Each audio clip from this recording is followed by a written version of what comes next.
Computer, okay. So basically, this semester we're not competing in any competition, but next year we are going back to competing. So the idea behind this semester is that we're gonna get back into like competition mindset, and then so that next semester we're ready because competing is a lot more than just like, okay, you design the plane, that's it. It's there goes a lot into it. And this coming year we're not gonna just be competing under SAE Aero like we did in previous years. We're actually going to be competing in IAAA. It's the American Institute of Aeronautics and Astronautics, and it's basically the uh, professional like engineering association for all things aerospace. But the reason why we're going to be registering under them this coming year is because they provide, access to career fairs and conferences for you guys to be a part of through this competition, right? Design, build, fly. So that's the competition we're gonna be like aiming for in the next semester, but we're gonna start preparing for it now. So design, build, fly has been around for a long time. It's very similar to SAE Aero. They give you requirements at the beginning of the year for your plane. They give you the requirements, what it has to achieve, its mission, and restrictions, a lot of them. But there's a few things about SAE Aero that we need to know. The main thing is that, not SAE Aero, oh my God, Design Build Fly. Its similarities to SAE Aero are very similar except just in the mission, right? An SAE Aero is more like a structures composition. This is more about the whole plane. So let me see where. Okay. So yeah, uh, I think I went over a few parts of this, but if we win, first place, $3,000, second, 2,000, third, 1,500. So it'd be nice, to win. Not that we're strapped on cash or anything, but we kind of are a little bit. So, let's try to win best of our abilities. But to this competition, there's around 200 other planes who also compete. And just like in SA Aero, we have to complete our design report. We have to, actually test the plane. When we get to the competition site, they have us they have the plane go through safety checks. If it does not pass the safety check, it does not fly. It will not fly, which is good. I hope. I don't know. But design, build, fly. I'm just gonna call it DBF from now on. But DBF is a year-long competition. The three main parts of it are the proposal, the design report, and then the fly-off. This particular year, it's in Wichita, Kansas. I'm not sure where it's gonna be the coming year. We'll find that out sometime in the summer, and then in the summer, I'll let you guys know, like, oh, um, this is basically just like the team restrictions and requirements. Same as SA Aero. We 1/3 of our team or 2/3 of our team have to be underclassmen. It cannot be seniors. I'm not sure why that rule there or anything like that, but all of the team members do have to be members of IAAA. And IAAA is the organization that runs this. It's usually like $20 a year membership, but we're not competing this year. It's a next year problem. Say you all registered with that. It would be if you guys are interested, like in aero and doing aerospace engineering later, it might be good for you guys to, look into like a membership now more recently because you guys will have access to conferences that can help you guys. There's SciTech conference that happened 2 weeks ago in Orlando, which was free to everyone who is in IAAA, and there's a bunch more throughout the year as well. Um, so let's see. That's basically just all the restrictions there. So I'll just add that to the restrictions list. Members can't be there's members. 2/3, I guess, of members have to be under right.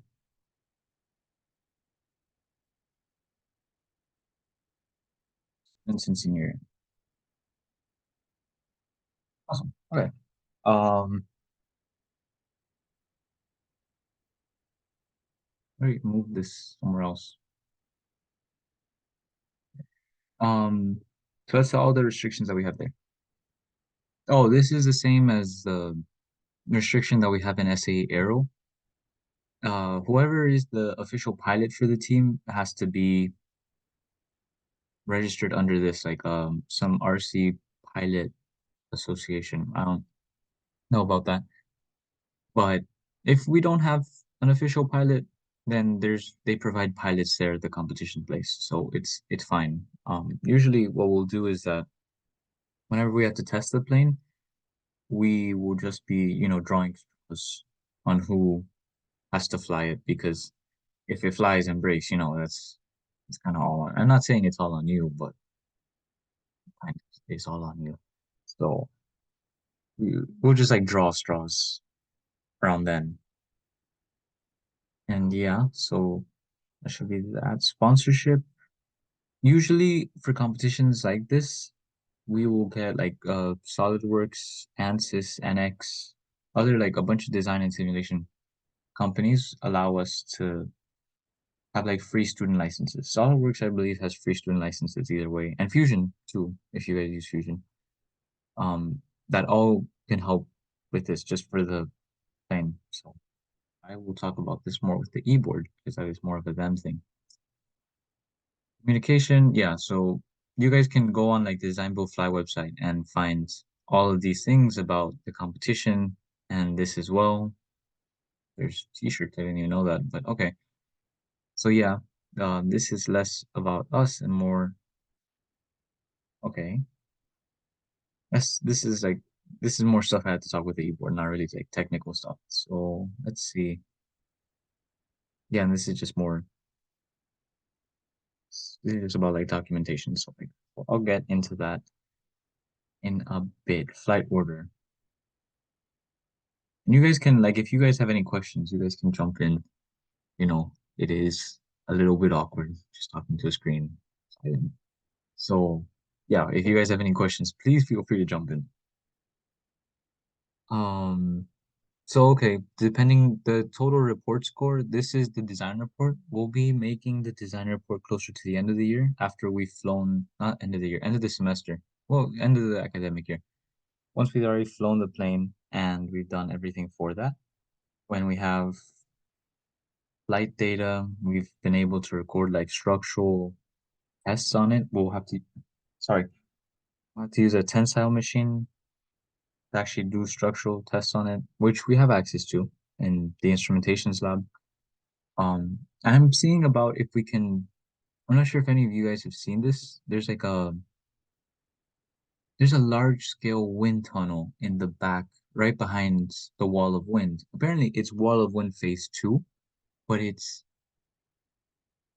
a closed circuit wind tunnel. So it's like we might be able to use that to actually collect light data. I hope.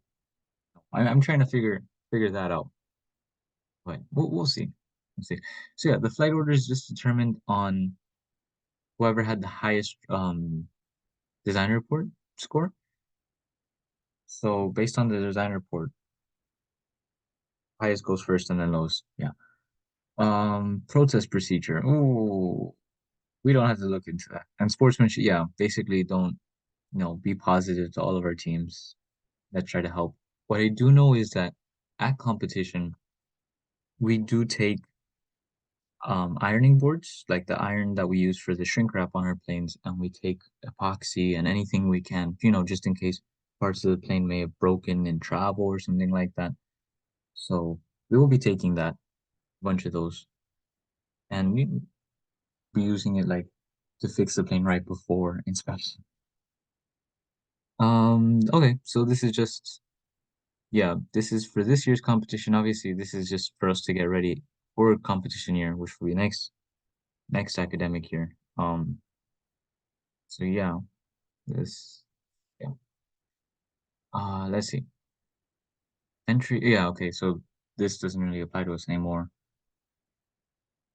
Proposal, yeah, so only the 100 top designs, the based on the design report, are allowed to Go. The proposal is based off, what is it? The proposal we send to the actual people sometime in November or so, and we can like see them here as well. Really, yeah. So based on the proposal, this is kind of like writing your abstract for whatever you're researching and stuff like that. So Embry-Riddle, for example, the one that we have here is going to competition. UM, I believe, also goes to this competition. They go to all the competition. I don't know how they have the money for that. They do, I guess. It's really awkward just talking to the screen. Okay. University of Florida. Huh. They also compete in the other. Wow, they compete in a lot. Okay. It's just us who's are stressful. Anyways, yeah, so then we had the design report. For ours, since we are gonna make a design report this semester, what we're gonna do is that instead of having obviously judges to show our design report, we're gonna show our design report.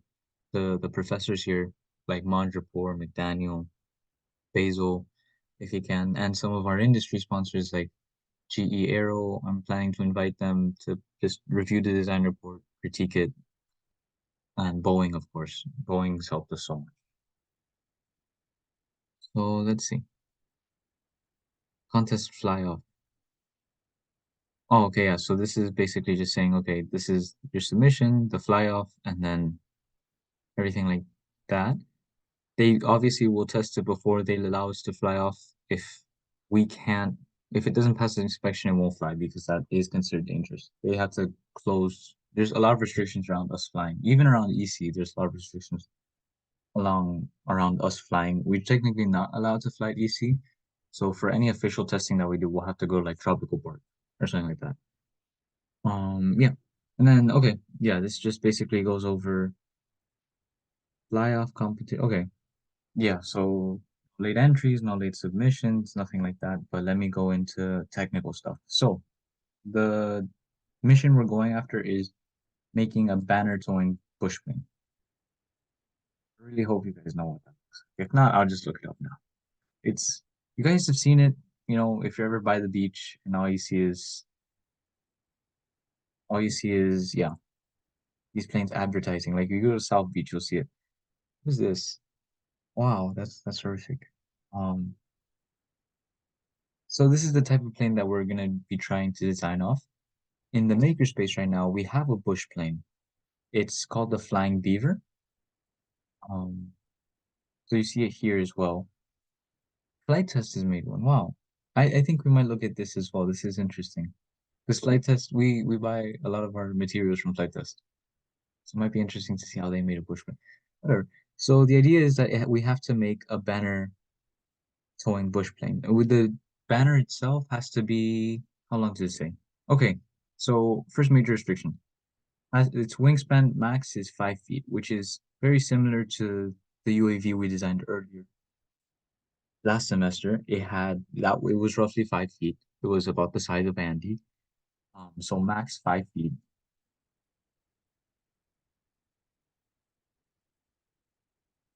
wingspan. So okay, that's our first. Let me get out of this. That's our first main restriction. We have 5 feet wingspan restriction. So now we know how big our fuselage. We can like scale how big our fuselage has to be. No larger than I want to say no, obviously no larger than a foot, but we'll see. Okay, yeah. So rated airplane cost. This.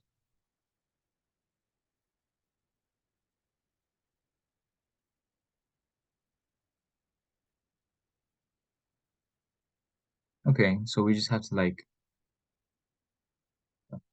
function of wingspan per the equation. Oh, okay. So this is just for technical inspection. And okay. Okay, so I'll just like write that. Minimum of 0.9, 0.9. Rated airplane cost for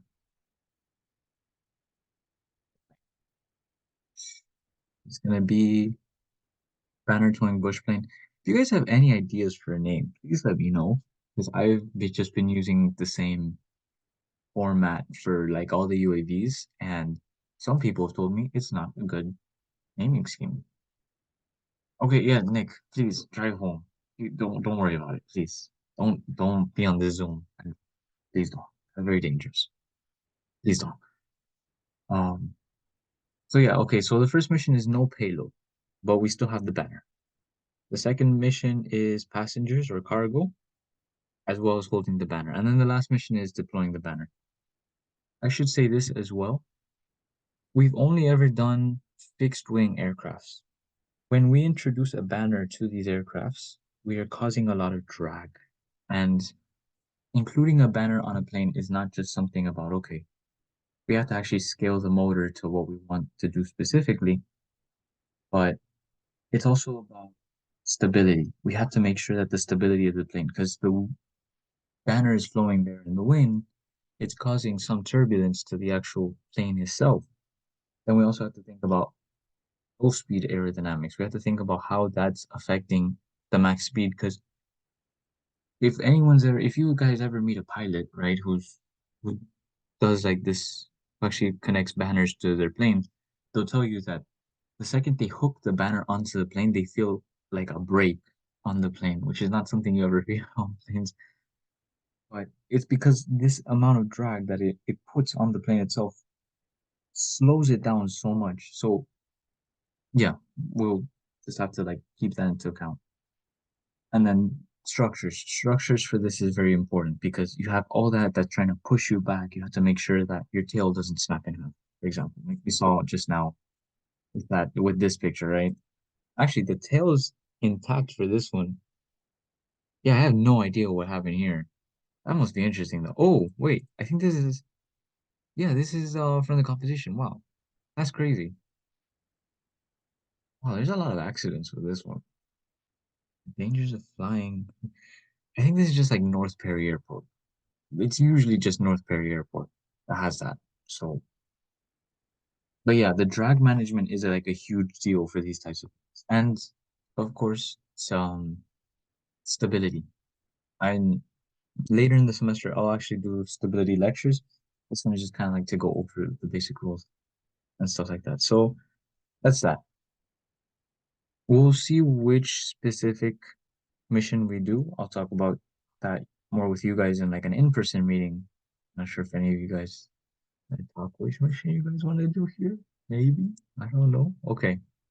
And then yeah, basically once the plane okay, the airplane must have a single passenger compartment and at least one cargo compartment. Requirements. One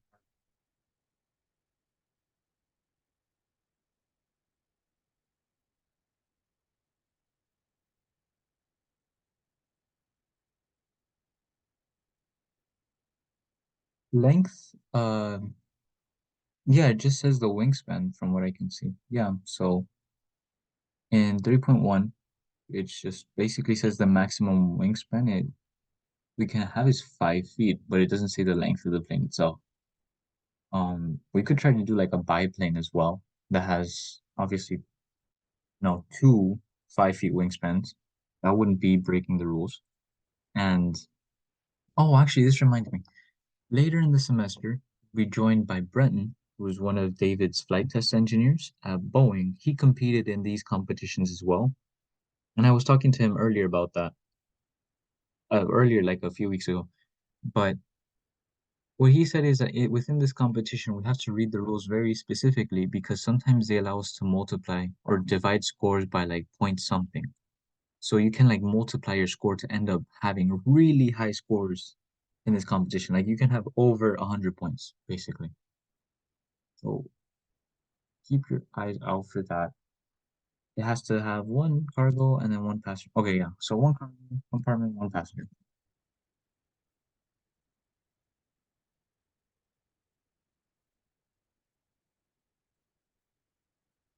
So yeah. Okay, awesome. And then okay, a second transmitter may be used for deployment, but may only be operated by the observer crew member. Okay. Yeah, we have different receivers and transmitters within in the makerspace. So this isn't really that much of an issue. This is like an option thing if we choose to go for the deployable banner one. Okay. So the passengers are 2.3-inch rubber duck as shown below. So we get to choose which rubber duck we want for our plane. This is lovely. Passengers will be provided at the contest for technical inspection and ground and flight missions. Okay, just commercially available rubber ducks. So I put that in the order list. We have all the materials already to build the plane inside the makerspace as well. Next week, I guess we'll start with the CAD designs for it. So you guys can bring like any plane designs you guys have, or I know some of you had designed and modeled your own RC planes. Josh, I can't really see if you're here or not. I think Josh has designed his own plane. I'm Um, here. I'm here. yeah, you've designed your own plane. Yeah, I Um, have. what was that like? What? What was that like? What Uh, mission did you design it for? I kept jumping. I wanted one that was like aerobatic, Oh, acrobatic. acrobatic, yeah. And Yeah, then yeah. I switched it to like one that could fly because I couldn't just I don't know. I thought I should just stick with the basics, and then I wanted to do a like a helicopter. I forgot what it's called again. The Heli- helicopter ones, like the ones that it's like it starts off as like oh VTO. Oh, okay, okay, I see. VTO. Yeah. That's the one I'm working on right now. You're working on that now? Yeah, I didn't build the other one, but like it's pretty easy. Like I got the wings already done with the 3D printer, and then the fuselage is easy to build fairly. So I just want to do the VTO now. The BTO needs several ESCs, no? Yeah. Okay. I think I have to I'll send you something later about those because I saw something today, like the wiring diagrams. I'm not sure if you need it or not, Yeah, but I don't know much about the wiring. That's saying. I mean, but yeah, oh, I thought it was pretty interesting that. So we switched to that. yeah. One good thing about this, so far I haven't seen any like motor restrictions, which in SA Aero we are restricted to one motor. Here we don't have a motor restriction, so what we could end up doing is doing a twin engine plane, and on both engines, seeing if we install Angels. Is Angel here actually? Let me check that. Does not seem that Angel is here. But what we could end up doing is that we could install Angel's counter-rotating propeller design, Contra for short, onto both engines so that we eliminate torque. Well, with the twin engine aircraft, you can eliminate the torque effect by the motors by having them spin in opposite directions. But yeah. Okay, so we have the passengers. It's a one. So, let me just write other information.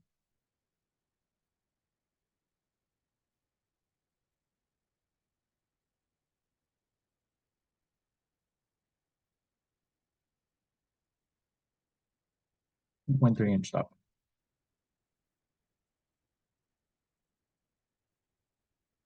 So, okay. Each door must have a Each door or hatch must be rigidly attached to the aircraft while opening in the open configuration to a string or lanyard, not acceptable. Is there a picture of what's not acceptable? Well, that's unfortunate.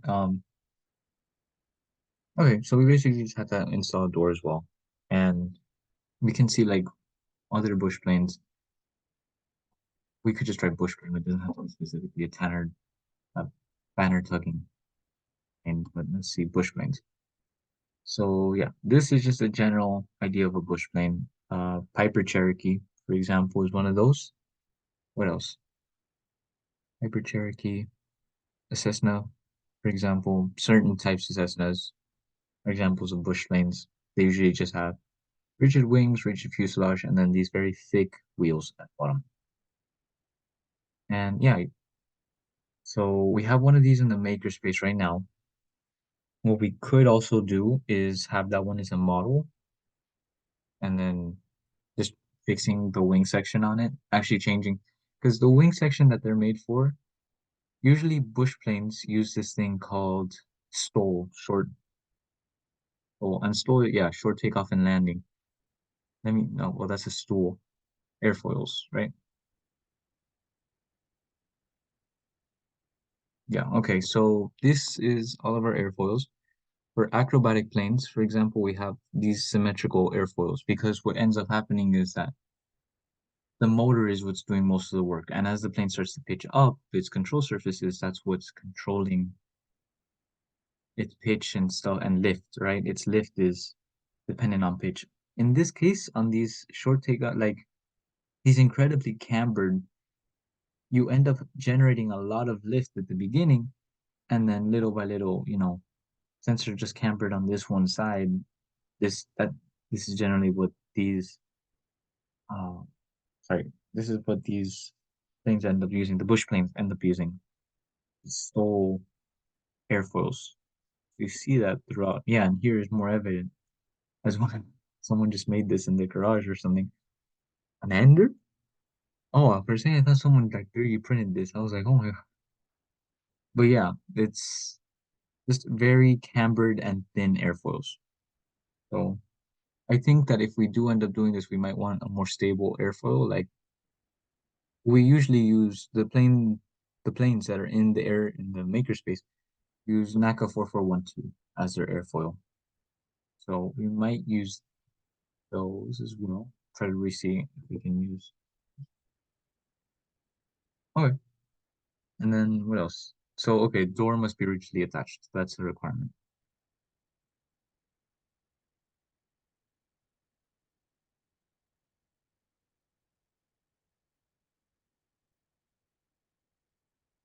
Okay. The passenger must board the plane individually, no speed loaders, and must be fully restrained in a vertical upright position. But we have to give these ducks a seatbelt. That is what I'm seeing. Restraints may be removed for loading and unloading passengers, but must be in the plane at the start of the ground mission or when entering the staging box. Yeah, so we had to give the ducks a seatbelt. Requirements, ducks need a seatbelt.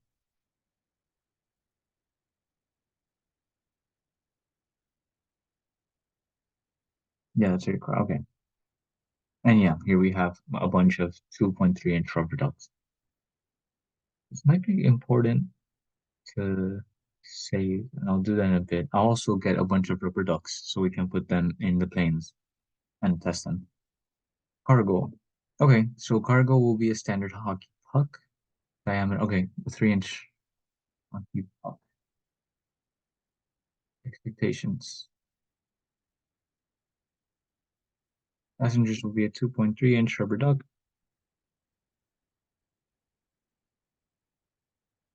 3-inch diameter hockey puck. Oh, okay. Airplane must be capable of a minimum of one piece of cargo. So one cargo and one passenger, basically.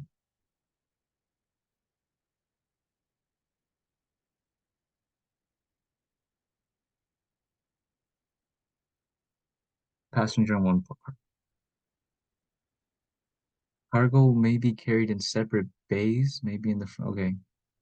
Oh, the airplane may have multiple cargo bays, which is good because in the past for SA Aero, we usually were limited to one cargo, one payload bay, and then we would have to separate our plane by the wings because the planes for SA Aero, because we take them elsewhere, they have to be very modular. So having, these spaces for being allowed separate spaces for this plane gives us a little bit more like wiggle room, with structures wise, right? The door or latch. Okay, cargo bays must be accessed through a door or hatch for loading and unloading cargo. The door or hatch may be allowed to access the cargo bays. It may not provide access to the passenger bay. Okay, so basically, may not provide access. Okay, so basically, each cargo bay must have some independent exit. Must be independent of each other. So each, I'm just gonna say payload bay because it's a passenger bay and like a cargo bay.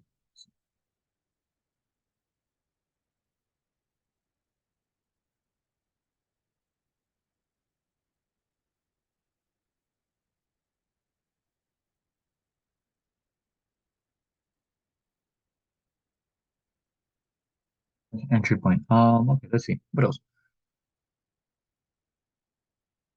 Dutch may not provide access. Yeah, so I tried that. The door hatch must be, yeah, and we knew that from before. Cargo must be restrained and prevent movement during all phases of flight, including landing. The configuration of the cargo bay is up to each team. Okay, so that is a requirement. Um, Lucky's need a seatbelt, but I don't know the how secure in place. Awesome. So now we have another requirement for our planes. The banner. This is super important. The banner must be a minimum length of 10 inches.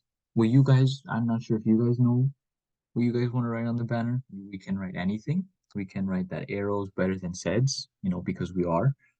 Um, we can really write whatever you guys want. Um, we can write Panther arrows better than FIU seds. I don't know what you guys want. But it has to be a minimum of 10 inches and of 5. Banner must have a minimum length of 10 inches and a maximum aspect ratio. Okay, length divided by height of 5. Required with a minimum of 10 inches. Okay, so the minimum height must be 2 inches. Okay, max aspect. Okay, so let me just write that in restrictions. Minimum of was it 10 inches length, 10-inch length, 2-inch height. And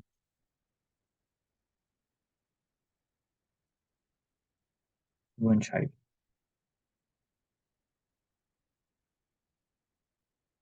for banner. 5 aspect ratio. Max 5 aspect ratio. What else? The banner must have the university's name or logo on both sides. Oh, okay. So we still can write FIU's arrows better than sets. We just have to put it somewhere. Um, no, since we're not competing in this particular competition, it's, next year, we can still write that arrows better than sets. So I'll see why not. The banner must be stowed internally to the plane for takeoff. While stowed, the banner may not interfere with any flight or control functions. So may not inhibit movement or performance of any flight control surface. Okay, so usually, I'm not sure if you guys have ever seen bush planes collecting banner. So usually, planes, I guess we can, when planes go to collect this banner, the pilot will literally there's this banner that's propped up with a hook. So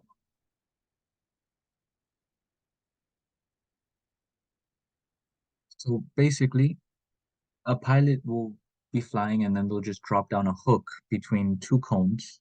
There's a banner. That hook will latch onto the banner and then the plane will take off. But see if I can find it.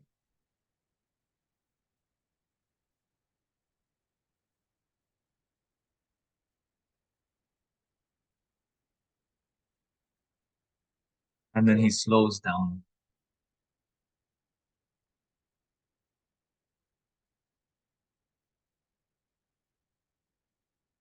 Yeah, so the pilot throws down this hook. There's like a small, kind of like a football field thing holding the banner, like the two ends of the banner, and the hook will latch on to the banner. And you literally see how the plane slows down as it hooks on. You can see the instant the plane hooks onto the banner.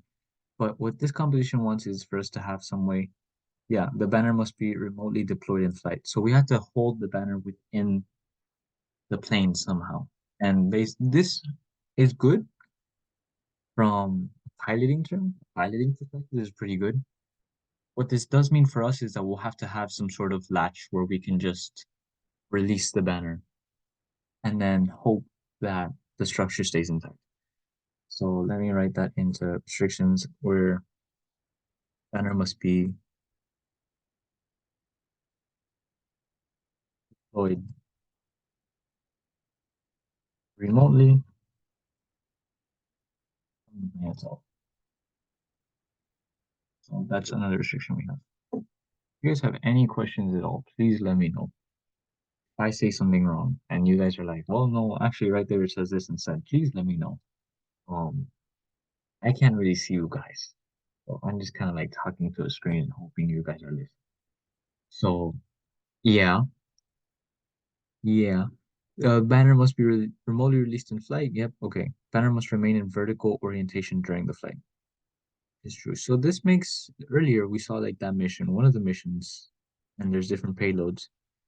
Mission one is no payload. There's no puck and there's no rubber duck within the plane. The second mission is the passengers and or cargo. So we can choose to fill the plane with as much rubber ducks and as much cargo as possible. And then the last one is a deployable banner. So we will see. We will see. Obviously, we'll do all three. We will be doing all three. There's no restriction for us because we're not actually competing. We're just building a plane within competition standards. But we'll do all three. And then let's see. Banner must be remotely released from the airplane in flight. So not only do we have to figure out a way to open the banner in flight, we also have to get rid of it in flight. Hopefully onto a said rocket. The banner may not fray, rip, tear, or otherwise sustain any wear or damage during the flight, including ground impact after release. So it's not by the tow line or any replacement. Okay, so the banner itself just cannot be damaged after it releases. It's good to know damaged banners must be repaired and resubmitted to a technical inspection prior to additional flights. Okay, so that's just good to know. And when we go to these competitions, we don't just fly once. Usually what they have us do is it's 2 days of like flight for these planes. And when something happens to the plane, God forbid, like the landing gear breaks, for example, or there's a tear in the wing section. There's like one of the ribs of the plane has ripped in half. We have to fix it. It goes through a technical inspection and it goes straight back into it. And then while they're flying it, they try to push these to their limits, right? That's what I want to try to do, especially with the and the rubber ducks and the hockey pucks. Push it to its limit. We're designing to push these planes to its limit, designing a plane not just for the banner, but also for the conditions that we have here in Florida, right? Where these people are testing their plane is Wichita, Kansas. That's very windy. That's Tornado Alley. That's Tornado Alley, is it called? That area, Tornado Valley, something like that. Somewhere where there's like a lot of tornadoes, like the tornado belt or something. I don't know.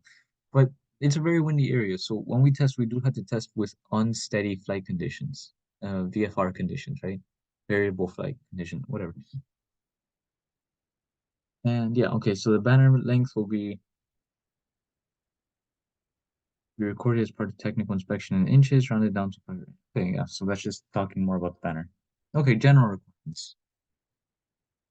Airplane may be of any configuration except a rotary wing or lighter than air. Okay, that makes sense. So basically, I can't use hydrogen in my plane, which is fair. I wasn't planning to, not on this one except. Or rotary wing. So yeah, what we were talking about with Josh, maybe not. What else? Airplane must be capable of performing all required missions. Oh yeah, so the three missions must be able to deploy the banner, must hold people, and must hold cargo. So those three. During the technical inspection, the plane must pass the wing tip load test and flight configuration with the maximum designated takeoff weight to include the heaviest payload declared with the heaviest battery packs to be flown. So I'm not sure if some of you guys here have seen the battery packs that we have, the big LiPo batteries that we have down in the makerspace. Those are heavy. Probably not as heavy as probably like a hockey puck probably isn't as heavy as these, but these are heavy and they affect the CG of the plane a lot. So when we're designing the plane, we have to take into account where the CG is based on the battery pack because depending on where the CG of a plane is relative to its wing, it will affect the stability of the plane, such that the plane we can give it a positive, negative coefficient of moment. If the coefficient of moment is unsteady, we've designed an unsteady plane. We should not be flying that because then that's just like an accident waiting to happen, basically. What else? So, okay, maximum load demonstrated will be recorded and may not be increased after technical. Awesome. And then we also do have to mark MTCG locations. The planes that we have in the makerspace, all of them are marked except the bush plane, the flying beaver plane. All of them have their MTCG marked, even on the wing section as well. So no structure nor component may be dropped from the plane unless required to by a mission. Okay, so basically the only thing we can drop is banner. I remember, I think Ryan was talking about, I'm not sure if Ryan's here either, making whistle bombs. We can, since this we're not exactly competing, we can also drop those. And it's something good to have it a career for, like a nice talking point at a career frame. So I guess that will be like our fourth mission. Let me write that down in expectations.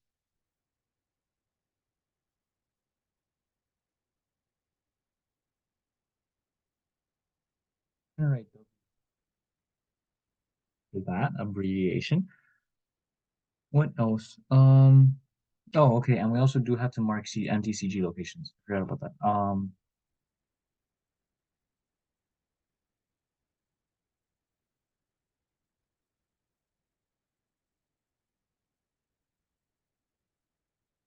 Awesome. Okay. What else? What else? All structures, components, and payload must be mechanically fastened and not rely on friction to be the primary intention. Yeah, so basically we have to make sure that everything on the plane is secured itself. You can't just be like, well, it's there. So I feel like this one's common sense. They really did specify this one earlier with the mission, so we don't really have to look that much into that. Um, no form of assisted takeoff is allowed. All energy must come from onboard propulsion battery packs. So for the planes that we design for fun, we can use the EM launch system, but for these particular competition planes, we are not. It just has to come from the motors themselves to take off. And obviously on these competition planes, we have landing gear. Usually the experimental planes we do does not. So yeah, they must be propeller driven and electrically powered with an unmodified over-the-counter brushed or brushless electric. Okay, okay, so this means only one motor. I'll make sure about this actually, because it says brush or brushless motor with unmodified. Okay, so a singular motor. So yeah, then we'll have to use Angel's Contra on this plane as well. If we want to, increase the thrust and then also cancel out the torque effect. Genuinely not sure if any of y'all are listening. Okay, I'm just gonna keep going. There we go. It's great. Um, the airplane must be radio controlled with, yeah, and we use, okay, so radio controlled manual flight by the pilot, no autopilot, so we cannot use Ardu pilot on this. However, I would still like to, like, when we're testing, because we can. Um, no autopilots like flash controllers allowed under any circumstances, even in manual mode. No onboard GPS systems are allowed. So basically, we can't control the plane without the receiver and transmitter. Light substantially and okay, so rate gyros are allowed. So let me just right here. Restrictions, requirements. Oh, autopilot system. Earlier, I think in the WhatsApp group, someone Dave, I think, was showing his autopilot, and he also has Pixie Pilot, which I think is super cool. Um, I love Ardu Pilot, but the competition does not, unfortunately. I'm not sure if Dave is there also. No, what else? Okay. Yeah, okay. So radio control transmitter must be within legal. Yeah, and we are within legal operating frequency as well. I've made sure of it several times because I'm horrified. Telemetry data transmitted via the receiver to the pilots, via the receiver to the pilot's RC controllers are allowed. We do have telemetry receiving data as well in the makerspace. Oh yeah. So in the makerspace, what is it? I want to say Fly Sky, but it probably isn't. It's one of the remotes we do have has both connected to the RC like receiver. Connected to the receiver, we have a telemetry like collecting. I'm not exactly sure how to say it. It's just like an instrument which does collect telemetry data for us while in flight. So yeah, cameras, and we have that. And it's legal. We've used it in competitions before. Everything's fine with it. I'll show you guys that next time we meet. Um, Next time we meet probably won't be over Zoom or this late. It's very late. Um, and what else? Okay, so cameras are not allowed within the competition under any circumstances. In or on the plane. Okay, which makes sense. They may use multiple motors and or propellers. This is amazing. We can use Contra. No, yeah, we can use Contra, obviously. But multiple motors does mean we can use like two-time Contra. I think that's really cool. I don't know. Ooh, that's my dog. Let me go check very quickly.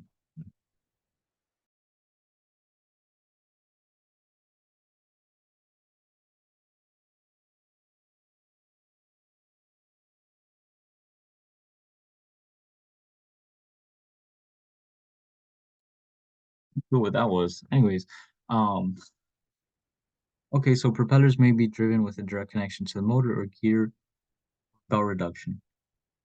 With gears, this is literally just telemetry. That telemetry. Oh my God, it's Contra. It's just Contra. Sorry. What else? For safety, each plane must be commercially.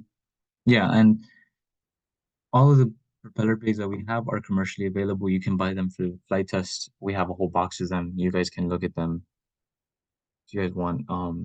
They're just there. So yeah. What else? Propeller may have folding blades. This is really used more with roto. Not we have just regular standard blades. We don't have folding blades or anything like that. So you guys don't have to worry about that as much. The propeller pitch that slash diameter may be changed in each flight attempt. Okay. I will let Angel know about this as well because I know he wants to have variable pitch control. Propeller slash pitch. Okay. Yes, I will let Angel know about this. Okay, so airplane must weight to take off must be less than 55 pounds. Take off gross weight. Okay, so must be less than 50. There's requirements, restrictions, I guess.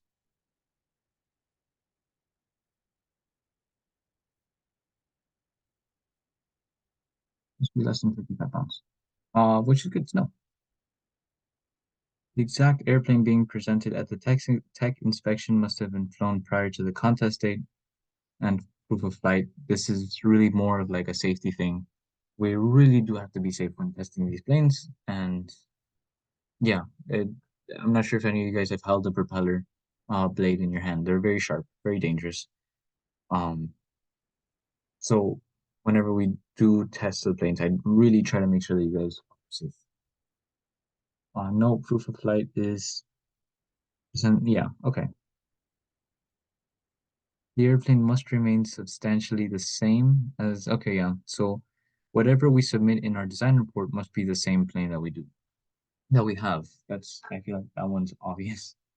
We can make like some minor things, but nothing like a design change, right? That's kind of the point of the design report. Airplane must have an accessible switch to turn off, and we do.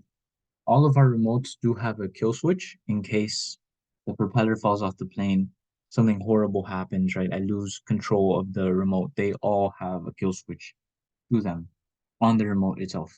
Very important. That's very important. All the planes have that, so you guys don't have to worry about that either. All components must be adequately secured to the vehicle fastening. Okay, this is okay. Yeah, so we do use like all safety, like nuts, screws, safety wire. so we don't have to worry as much about that. I feel like that might be like all control horns must be adequately secured. Commercially available control horns must be installed per manufacturer's instructions.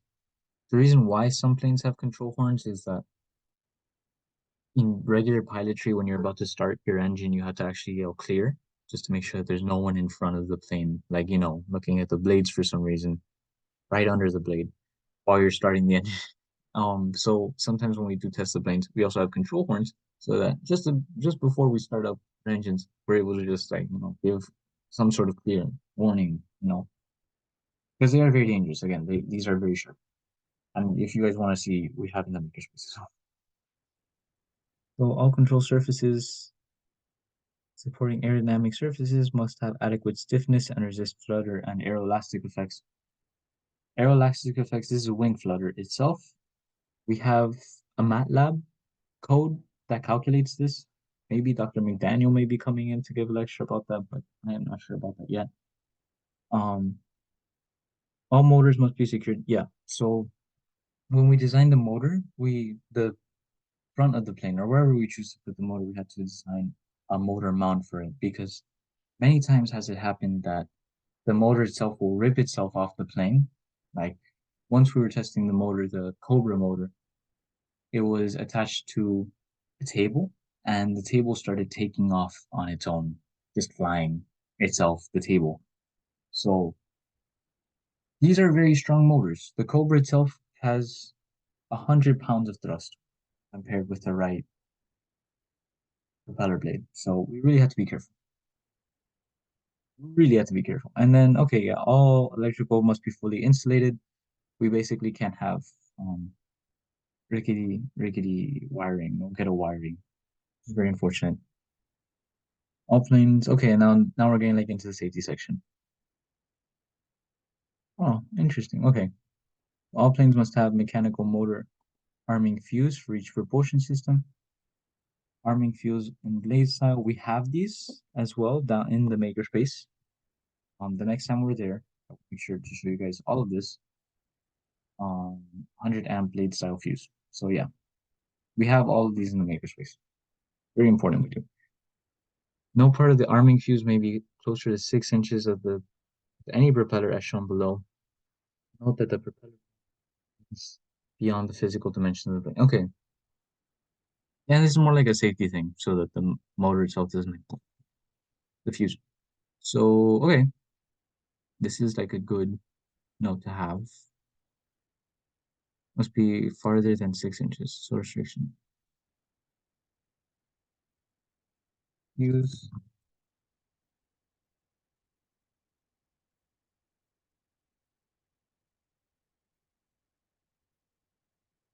on the plane, from the propeller. And what else? Yeah, and it must be like easily accessible and easily accessible.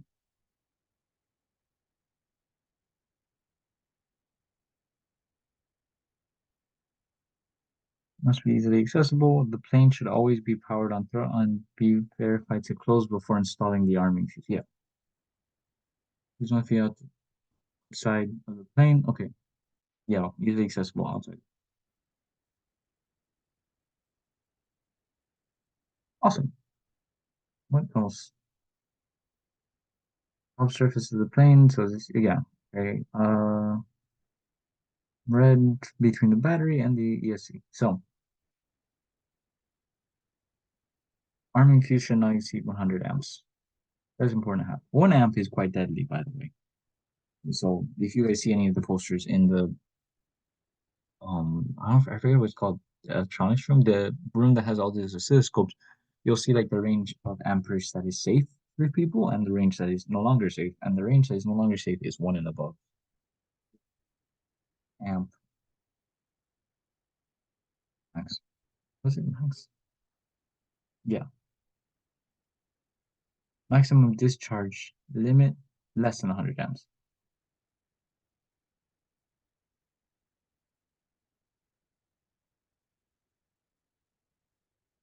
It's awesome. Okay.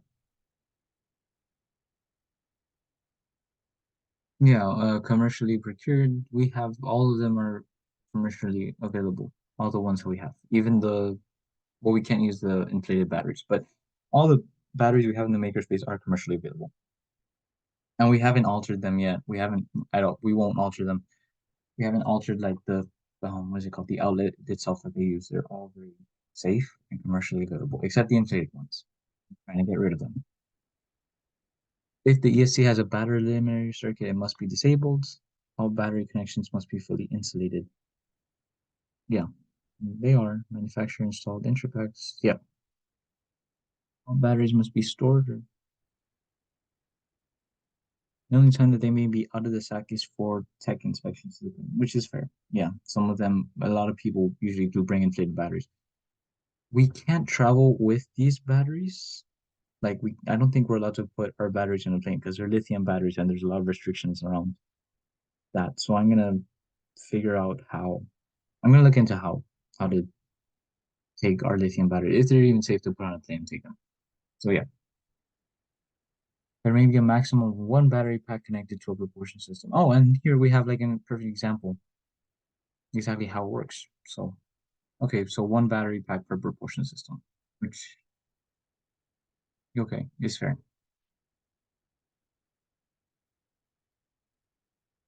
Well, sometimes you guys can look on like flighttest.com. There's like ways that we can like separate one battery to two motors. It's a little bit risky. I do not recommend doing that because then the way that one motor connects to one battery, one motor connects to one ESC, you have to like break parts of your ESC in order to connect two ESCs to one battery. It's very not dangerous, but it's not a safe thing to do. Yeah. If the battery pack has one more than one output connector, the output must be combined in wiring prior to the arming. Yeah, okay. So that makes sense. Each battery slash propulsion system is required to have its own arming fuse. So always have where's the arming fuse here? Here it is. So all propulsion system must have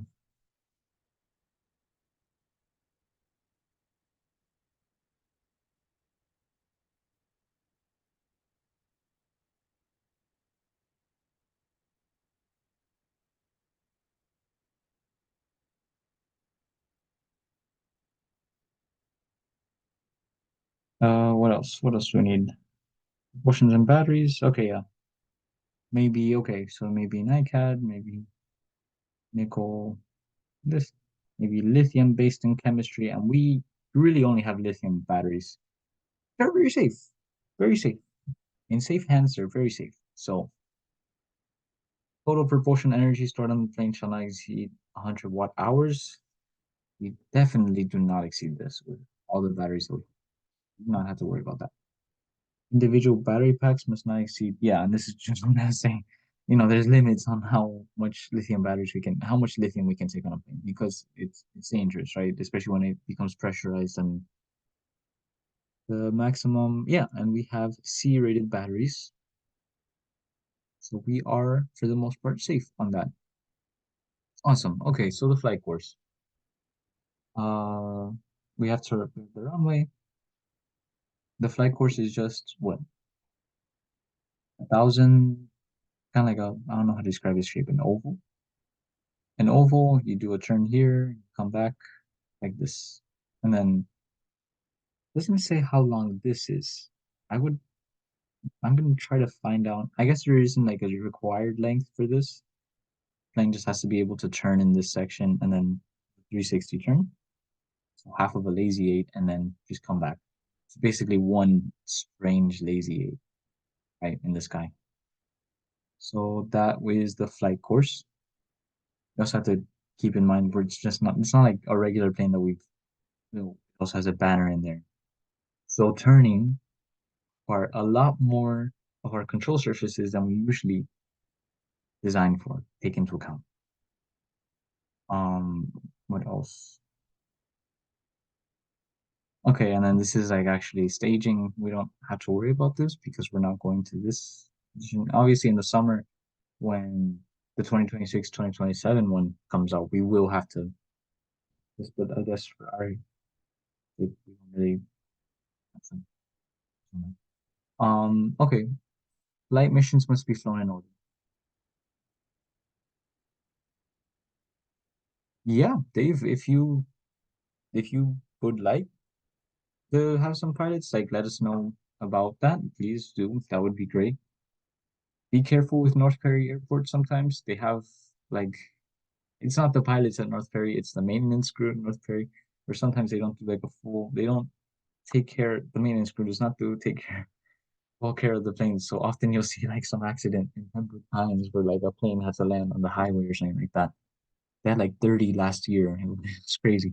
But so the flight mission itself they must be flown in order. So the first one has to be flying with no payload and no cargo.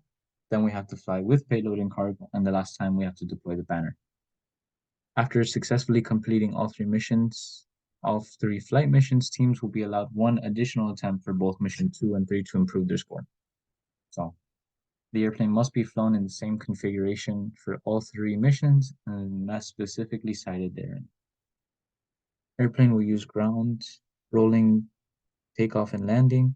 There's no limit to the takeoff distances. Oh, yeah. So for SA Aero, there's usually like a 500 feet limit on takeoff and landing. This one does not, which is incredible. Um, Actually having to calculate on MATLAB the minimum takeoff speed is horrible. But when we do write the design report, we have to write where we think at what point the plane will take off. It's super important that we have. The upwind turn will be made after passing the upwind marker. The downwind turn will be made after passing the downwind marker. Upwind and downwind markers will be 500 feet from the starting line. The airplane must be straight and level when passing the turn maker before the initiating turn. Okay, basically, must be straight. Obviously, at this point, it's in like a roll position, and yaw. We have to use roll and yaw. Turn to a straight, from flight. Then roll and yaw, extreme roll and yaw actually, because it's the circle, and then yeah, level, and then roll and yaw, and then back. So okay, what else? The airplane must complete a successful landing at the end of each mission to receive the mission score. A successful landing is defined as landing on the paved portion of the runway. The airplane may run off the runway during rollout. The airplane may not bounce off the runway. Okay, so I think this is obviously up to the pilot.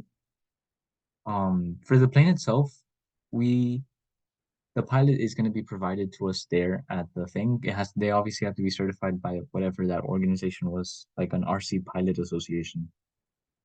That's a thing. Um, it can't be like an actual pilot. You can have an actual pilot's license and you still can't fly the RC plane. So unless you're certified by the RC Pilot Association. Crazy.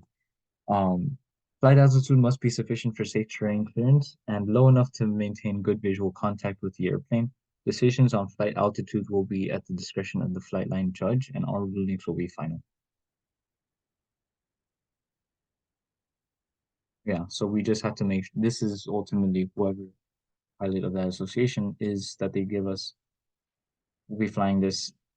We have to maintain a safe distance as well because all these competitions have to follow FAA rules to make sure we don't go into like aircraft range. A little bit scary. Okay. So mission one, flight test. There's no payload in mission one. Teams must complete 3 laps within the flight window. There will be a 5-minute flight window for this mission. So within 5 minutes, it has to complete this. So wait, this would be 1,000 feet, and then this would be 1,000 feet as well. I don't know how much this is yet. I don't know how much this is yet. So within 5 minutes, it would have to do 600 feet minimum of flying, which is very possible for like an RC plane. That's very possible. And then time starts when the plane throttle is advanced for the first takeoff or landing attempt. Okay. A lap is completed when the airplane passes over the start finish line.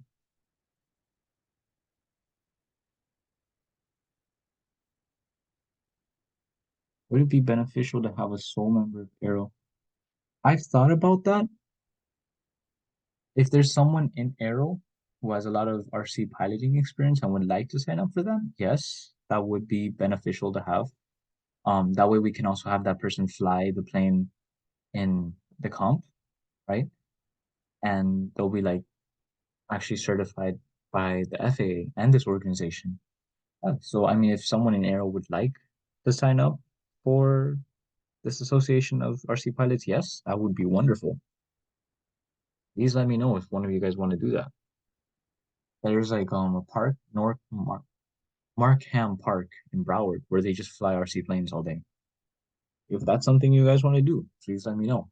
We have the plane, all we'd have to do for the RC plane that's in the makerspace right now, the bush plane, is attach the wing section to it. Oh, and obviously 3D print the wing section. But yeah, yeah, I mean, if any of you guys want, for sure. What else? Yeah, and then they must complete a successful landing to get the score. And scoring one for this is left. Mission two, charter flight. Payload for mission two is passengers and or crew. Teams may select the number of passengers and crew or cargo to be flown, but it may not exceed the maximum number of passengers to clear the tech expect inspection. Again, it's a 5-minute window for this mission as well. I had to accomplish, and then okay, so this is the amount of income because the point of the competition is oh you can make a plane that can carry cargo and crew, or can also do a banner to gain money, right? Um, So this is the amount of income we would earn per passenger, income per lap. For fixed cargo, we would earn a lot more through cargo, but I think it'd be a lot more funny to have a bunch of rubber ducks. And then cargo per lap. So we can see like mixing these because I do want to put like a bunch of rubber ducks in a plane. I don't know why, I just find that really fun. And then okay, space operating per lap, passenger operating cost per lap as well, cargo operating cost per lap.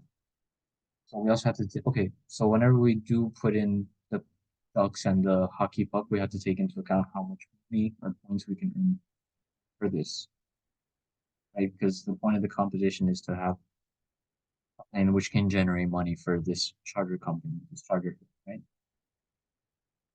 And then when time starts, yeah, basically the same rules. Um, plane flashing over landing is not part of the 5-minute time window. Oh, that's pretty good to know because all that extra weight does add, all that extra cargo adds weight, reducing some of it. And then must complete a successful landing to get a score. Yeah. What else? Scoring. Okay, and then this is just the score. One plus however much net income we made. Or yeah, net income we made. And then the last mission is the banner flight. So the for the first wing turn, the banner must be deployed by remote command on the downwind. For the first upwind turn, the banner will be deployed by the remote command on the downwind leg of the pattern. After the airplane crosses the finish line at the last stop, the banner will be released by the remote commands. Crossing, retrieval. Okay, and then we just have to like basically get it. And then there's a 5-minute window for this one. This one, a 5-minute window on the banner flight itself might be a little bit more of a risk, and I'll might slow us down because you like going back to this, you can see at this instant when the banner actually hooks onto the plane, it slows it down by such a large amount. Our plane is going to slow down by such a large amount by just having the banner actually connected to it. So, we do have to take it. We have to make sure that the thrust that we generate can exceed the drag that's generated by our banner. And then yeah, the same as the other two. Must be in 5-minute window and 6 landing. But the good thing about this is I don't think we have to do three laps. It's just the one lap. So maybe possible. We'll see. And then ground mission. Ground mission may be attempted at any time. After successfully completing the ground missions, teams will be allowed one additional attempt to improve their score. The ground mission is timed for a ground demonstration of mission 2 and mission 3. Yeah, so then we're just like going through all these safety inspections. The mission will begin with the airplane flight configuration set the mission box along with the uninstalled maximum number of passengers and cargo declared in mission expectations and the uninstalled battery. Approximately 10 foot by 10 foot box. The mission, okay. So the plane has to fit within this 10 foot by 10 foot box. Is all I'm reading. Then scoring, yeah. So what else? Yeah, and then this goes more into the ground mission. I guess that's told it to us there. All assembly work on the plane in the mission box must be done with the airplane on its landing gear in the upright configuration. Airplane must not be picked up, rotated, or put in any other position upright. Not landing gear assembled during payload installation removal or flight. So that's basically what we've already doing for all of. So ground mission scoring, it's the minimum time divided by the total mission time, and then this is the lowest mission time for all. Awesome. Okay. Then fly off technical inspection. Since we need this, yeah, we're not going to this competition. This goes over like some safety stuff for us, but we've already gone over this at least a few times. And structural verification. Okay. Airplane must be lifted at one lift point with each wingtip configured at the maximum weight. And we have for this, we have a scale, a Newton scale in the makerspace inside the cabinet that we use to actually weigh the plane, make sure that it's, not exceed 55 pounds. At that point, that's like an FAA rule. So FAA part 107. So yeah. And then this is just mission compliant. Okay. I believe that should be it for today because all of these are just stuff that will do as once we finish the building the plane and obviously testing it. This is going now into just the what's it called? From this point on, it's just the proposal. The proposal we don't submit since we're not doing it this year, and the design report. But the design report is a month-long process, which I will go into you guys in depth when we get there. Now, or for now, let's just focus on the plane itself. So we'll stop it there. Do you guys have any questions, y'all? Any at all?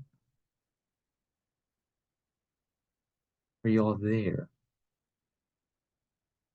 50-50 chance y'all are there. Either way, so yeah, that's just gonna be everything. Okay, Josh is there. I was gonna say that took you like a minute to say yes. But um, so yeah, I'll go into depth with you guys once we do the design report. That's gonna be in April, of course. But for next week, we'll start meeting in a computer lab, actually doing the designs of the planes. If you guys want to bring designs of a plane that you guys like a lot, maybe like a Cessna, a Piper Cherokee, Cessna 207, maybe. I don't know, whatever y'all like. Please bring it for next week. We'll meet in a computer lab. Um, and we can base design off one of those planes as well. We'll be doing how Piper, yeah, okay. I like Piper too. Or Bombardier. I don't know. One of the two. We'll see. We'll see. But um, what else? What else is that? Yeah. So for next week, we'll just be in a computer lab starting the initial CAD designs, and then once we have those CAD designs, I'm gonna just throw it into ANSYS, right? See if it's actually aerodynamic or whatever we designed on CAD, and then so then we can move on to like a prototype. And the prototypes are not going to be like glass semesters with foam. The laser cutter is working from what I've heard. So we can use the wood and epoxy and wood glue that we have in the makerspace to make the skeletal structure. And then hopefully Miguel, can help us with the composites. I don't know. I don't know. Miguel says hello. 3D? You want to 3D print the plane? We could 3D print the plane, yeah. For what is it? Yeah, we for prototyping, we can 3D print the plane. I just choose composites because it's like it looks better. You know, when we do the design report and show this to our industry partners, like, wow, no, your students know composites. I'm like, yeah, they do. No, so and we can do both as well. You know, we don't just have to build one plane. We can build several. That's the point of this, for you guys to feel comfortable with designing and validating the plane. So do you guys, yeah, yeah, Miguel, yeah. Composites is good for prototyping and manufacturing experience. You get hands-on experience. While with the 3D printer, it's just kind of like waiting and hoping it doesn't work. No, it's no more duct tape either. Well, mm, maybe some duct tape, maybe some. But do you guys have any questions? Anything you guys want to say? Maybe in the chat or open your mics? I don't know. That's crazy. Okay, well, if not, you guys could just text me. I'm gonna end the meeting here though. Um, Oh, let me show you something quick. And this is what I was talking about, 3D printer. So, oh wow, yeah, you know, so this is my lab right here. So I got two and, but remember that we would, I'm sorry that I'm changing, but remember oh that no, we're it's talking fine. about the EC. So Yeah, a different one, right? But it's, about the 50 and it works, so I was, both works. So I think it's the controller though. But you yeah, think so? Can I see your controller out of curiosity? oh, I don't have the controller here. I had it in my car, but it's a Oh, Mac, okay. yeah, Radio Master. Mascot? Oh, Yeah, okay, okay. it was, and this is the one that I'm using for the autopilot. Yeah, we have one That of those in the makerspace as well. so yeah, I think 3D printing could work, as a prototype, like I have, Yeah. I have here. I got Is that two. an FIU? Yeah, yeah, I'm on BBC campus. Oh, wow, okay. Yeah, they give me the space so to create drones and stuff like that. So I have this drone that also is using autopilot too. It's supposed to be autonomous, but I had a little incident. The GPS still working, so and then I Yeah. this one in carbon fiber. Wow. Yeah. Yeah, no, when I saw that, I asked if you were part of ARC because there's a lab called ARC in the second floor of EC, and they have a bunch of 3D printed planes. They're very similar to the ones you have. No, yeah, actually, I talked to whatever professor was, and he said, to come and join them. So, yeah. Yeah, you should. It's an incredible opportunity. They work a lot with what is it? They clean nuclear waste with those planes. Yeah, yeah. It's So, crazy. yeah, let's see. Something. Yeah. Yeah, Also I'm getting my pilot's license too, so I'm trying. you But it's are. not. Yeah. Which license do you have? Do you already have like a student or I have sport? a student, yeah, I have a student pilot Oh, license. okay. How Yeah. many hours do you have so far? I just need 40 to do my, no, I just need 10 to get my PPL. Yeah. That's what I need, and then take my ground test. Right, yeah. And then instrument, then later Yeah, it on. will be, do, so instrument rating and, multi-engine after that, and, you know. Right. Are you gonna like at what license do you want to stop? You know? I Like think what's with your the goal? multi-engine, Oh, okay, uh, yeah. yeah, my goal, it's just more for, for hobby, it's just to fly because I love flying. My dad's a pilot, so I used to fly with him. He's not flying anymore. So, but I always, being around plane and, life happens and I was doing something else. And then now I'm back so I can finish, what really is my passion. And it's Yeah. aerospace, you know. That's cool. Yeah. So, okay. Cool. Well, th thank you for letting me know all that. That's really cool.